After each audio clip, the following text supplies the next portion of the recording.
बिस्मिल्लाहिर्रहमानिर्रहीम। अस्सलाम वालेकुम friends, welcome back to the channel. मैं हूं आपका दोस्त बिलाल। और सबसे पहले जिन्होंने चैनल को सब्सक्राइब किया है आप सबका थैंक यू सो मच, और जिन्होंने अभी तक सब्सक्राइब नहीं किया काइंडली सब्सक्राइब कर दें। तो आज की वीडियो में मैं फ्रेंड्स आपके साथ डिस्कस करने जा रहा हूं कनाडा आने के डिफरेंट पाथवेज़।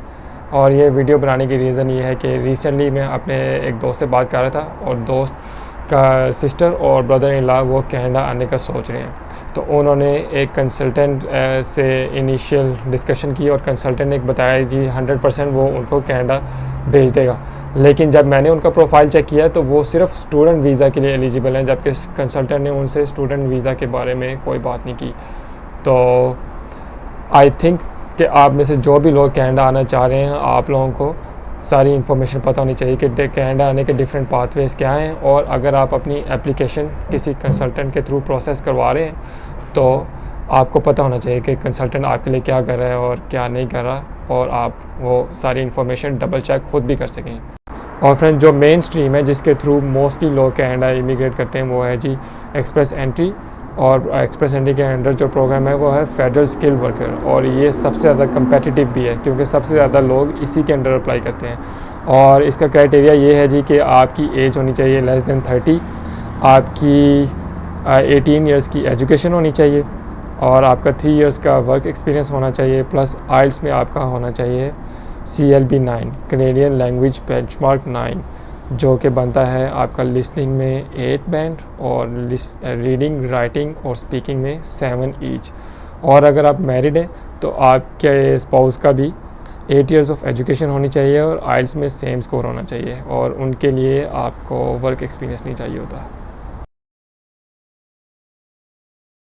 और friends, due to any reason अगर आप एक्सप्रेस एंट्री के लिए क्वालिफाई नहीं कर रहे, रीज़न्स बेसिकली हो सकता है कि आपका आइल्स में बैंड नहीं आ रहा या आपकी एज ज़्यादा हो गई है, तो आपने बिल्कुल भी डिसहार्ट नहीं होना, क्योंकि एक दूसरा प्रोग्राम है प्रोविंशियल नॉमिनीज़ प्रोग्राम, जिसके अंदर 11 डिफरेंट प्रोविंसेस एंड टेरिटरीज़ हैं जहाँ पे आप इमिग्रेशन अप्लाई कर सकते हैं। और बेसिकली प्रोविंशियल नॉमिनेशन में और एक्सप्रेस एंट्री में डिफरेंस ये है कि अगर आप एक्सप्रेस एंट्री के थ्रू आते हैं तो आप कनाडा में कहीं भी जाके सेटल हो सकते हैं, लेकिन प्रोविंशियल नॉमिनेशन में ये होता है कि आपने इनिशियली जिस प्रोविंस में के लिए अप्लाई करते हैं और जिस प्रोविंस की आपको इमिग्रेशन मिलती है, आपने वहाँ पे 2 से 3 साल गुजारने होते हैं, उसके बाद आप कनाडा में कहीं भी जा सकते हैं। और फ्रेंड्स, प्रोविंशियल नॉमिनेशन प्रोग्राम के लिए एक बहुत ही यूज़फुल इन्फॉर्मेशन, अगर आप IT की फील्ड में specially software development, software engineering, और अगर आपने मास्टर्स इन कंप्यूटर साइंस किया हुआ है तो फिर इर्रिस्पेक्टिव ऑफ योर स्कोर आप अपना एक्सप्रेस एंट्री का प्रोफाइल क्रिएट कर लें, और मोस्ट प्रोबेबली आपको ओंटारियो जो है वो नॉमिनेट कर लेगा, और उसके आपको 600 एक्स्ट्रा पॉइंट्स मिलते हैं, और उसके बाद इजीली आपकी इमिग्रेशन हो जाएगी। ओके फ्रेंड्स, अब बात करते हैं स्टूडेंट वीज़ा की, क्योंकि स्टूडेंट वीज़ा एक बहुत ही इजी पाथवे है कनाडा में परमानेंट सेटल होने के लिए।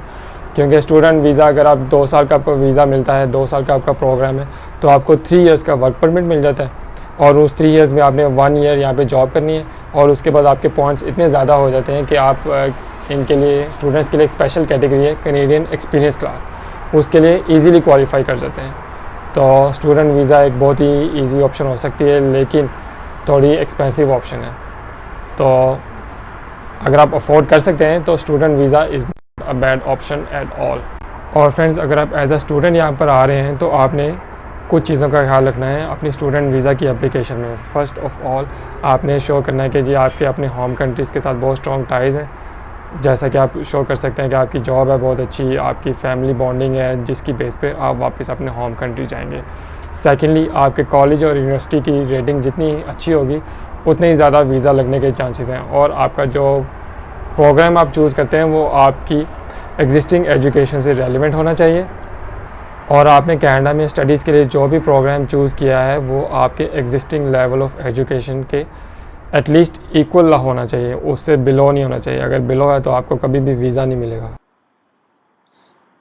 ओके फ्रेंड्स, ये है जी कैनेडियन इमिग्रेशन की ऑफिशियल वेबसाइट, जहाँ पे सारी इन्फॉर्मेशन अवेलेबल है कि आप किन किन प्रोग्राम्स के थ्रू कनाडा को इमिग्रेट कर सकते हैं। टॉप पे है जी express entry, provincial nominees, immigrate by being nominated by a Canadian province और टेरिटरी। इसमें यह होता है कि आप एक्सप्रेस एंट्री के अंडर अपना प्रोफाइल क्रिएट कर लेते हैं और फिर आप प्रोविंसेस को इंडिविजुअली कांटेक्ट करते हैं और प्रोविंस का क्राइटेरिया अगर आप फुलफ़िल कर लें तो प्रोविंस आपको एक्सप्रेस एंट्री से पिक करके आपको एक्स्ट्रा पॉइंट्स दे देते हैं, जिसकी बेस पे आपके पॉइंट्स बहुत हाई हो जाते हैं और आप इमिग्रेशन के लिए एलिजिबल हो जाते हैं।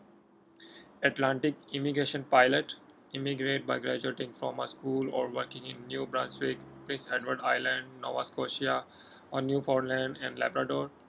इसमें यह कि जी अगर आप इन जगहों में से किसी एक जगह पे एज अ स्टूडेंट जाते हैं तो उसके बाद आपको अपॉर्चुनिटी मिल सकती है for permanent residence, startup visa, starting a business and creating jobs, rural and north immigration pilot program. ये है जी स्मॉलर कैनेडियन कम्युनिटीज़ के लिए that are supporting their local economy through immigration. Pilot opens to permanent residents applicants later in 2019. Healthcare workers permanent residence pathways, I think इसके अंदर nurses आती हैं, ये भी आप चेक कर सकते हैं। permanent residence pathways for Hong Kong residents और फैमिली स्पॉन्सरशिप, जो लोग यहाँ पर ऑलरेडी आ चुके हैं एज परमानेंट रेजिडेंट्स वो अपनी फैमिली को स्पॉन्सर कर सकते हैं। क्यूबेक, इसके लिए आई थिंक फ्रेंच मस्ट होगी क्योंकि क्यूबेक जो है वो फ्रैंकोफोन है जहाँ पे फ्रेंच बोली जाती है। Care givers, immigrant by providing care for children, the elderly और दोज विद मेडिकल नीड्स और work as a live in care giver. Self employed है और एग्री फूड पायलट है, immigrate by working in specific agri food industries and occupations. और temporary residents to permanent resident pathways, इसमें I think वो लोग आते हैं जो कि कनाडा आते हैं ऑन वर्क परमिट्स, बाद में वो परमानेंटली यहाँ पे सेटल हो सकते हैं based on their experience in Canada. तो अब हम देखते हैं जी प्रोविंशियल नॉमिनीज़ के अंडर कौन कौन से प्रोविंसेस आते हैं और टेरिटरीज़ आती हैं जो आपको नॉमिनेट कर सकती हैं कनाडा में परमानेंट सेटल होने के लिए। Alberta, British Columbia, Manitoba, new Brunswick और बाकी ये हैं सारी। इसमें आई वुड से कि आप स्टार्ट करें सस्कैचुअन से, क्योंकि सबसे ज़्यादा जो है ना इमिग्रेंट्स आते हैं सस्कैचुअन में। सस्कैचुअन सबसे ज़्यादा लोगों को नॉमिनेट करता है। इसके अलावा last but not the least हम चेक करते हैं जी स्टूडेंट वीज़ा का जो पेज है कैनेडियन इमिग्रेशन की वेबसाइट पे। ऊपर कुछ अपडेट्स वगैरह हैं ये आप देख सकते हैं। Flights from India suspended unfortunately so far. The flights are not opened. और इस पेज पे आपको और भी बहुत सी यूज़फुल इंफॉर्मेशन मिल सकती है। कंप्लीट स्टडी परमिट एप्लीकेशन है, कुछ अपडेट्स हैं। इसके अलावा ये बहुत यूज़फुल है, applying to schools in Canada as an international student, the different kinds of schools, when to apply and other requirements. इधर आपको बहुत सी यूज़फुल इंफॉर्मेशन मिलेगी। फॉर एग्जांपल कौन से स्कूल में आपने एडमिशन लेना है, कब अप्लाई करना है, क्या क्या रिक्वायरमेंट्स है, ये सारी चीज़ें आपको मिल जाएंगी। और ये भी बहुत इंपॉर्टेंट है, स्कॉलरशिप्स फॉर इंटरनेशनल स्टूडेंट्स, ये भी आपने लाजमी चेक करना हो सकता है। मेरे और मेरी बेगम की तरह आपको भी स्कॉलरशिप मिल जाए। और आपको पता है कि मुझे और बेगम को दोनों को डेनमार्क में हमारे मास्टर्स प्रोग्राम्स के लिए स्कॉलरशिप मिल गई थी और हमारी जो है फ़ी टोटली वेव ऑफ हो गई थी और उसी एजुकेशन की बेस पे हमारी कैनेडियन इमिग्रेशन भी बहुत ईजी हो गई और उसके ऊपर भी हम इंशाल्लाह एक वीडियो बनाएंगे। और friends I hope in today's video I was able to share some useful information with you और जिसकी बेस पे आप अपना जो है कंसल्टेंट की दी हुई इन्फॉर्मेशन को वैलिडेट कर सकते हैं, डबल चेक कर सकते हैं। तो लिंक्स मैंने सारे डिस्क्रिप्शन में शेयर कर दिए हैं, आप उन लिंक्स से गो थ्रू करें और होपफुली इसके थ्रू आप अपनी एप्लीकेशन ख़ुद भी प्रोसेस कर सकते हैं। हमारे केस में ये होता है कि जी जब मैंने इमिग्रेशन का प्रोसेस स्टार्ट किया था तो बिल्कुल ज़ीरो नॉलेज थी मेरे पास और with in 2-3 weeks different Facebook groups वगैरह और डिफरेंट भी नहीं बल्कि सिर्फ एक ही फेसबुक ग्रुप था आस्क कुबैर के नाम से जो मैंने ज्वाइन किया था और वहाँ से मुझे सारी इन्फॉर्मेशन मिल गई थी। उसके अलावा उस इन्फॉर्मेशन को मैं वैलिडेट कर लेता था कैनेडियन इमिग्रेशन की ऑफिशियल वेबसाइट से। तो आप भी ये सारा काम खुद कर सकते हैं और कंसल्टेंट से ज़्यादा अच्छी अपनी एप्लीकेशन प्रोसेस कर सकते हैं, क्योंकि मैंने देखे बहुत ज़्यादा जो कंसल्टेंट्स हैं वो लोगों को डिसीव भी करते हैं अनफॉर्चुनेटली। तो आई वुड से पहली कोशिश तो आप करें कि अपनी एप्लीकेशन खुद प्रोसेस करें, लेकिन अगर आपको कोई डाउट वगैरह है तो इंफॉर्मेशन गैदर करने की कोशिश करें और लास्ट रिसोर्ट के तौर पर आप कंसल्टेंट को जो है वो यूज़ करें। इसके साथ ही मुझे दीजिए इजाज़त।